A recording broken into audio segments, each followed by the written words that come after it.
काळमावाडी तलावामध्ये बुडालेले निपाणीतील युवकांचे मृतदेह सापडला।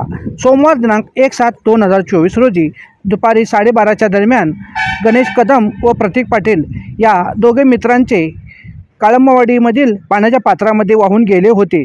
त्यांची मृतदेहाची तपासणी कालपासून सुरू होता।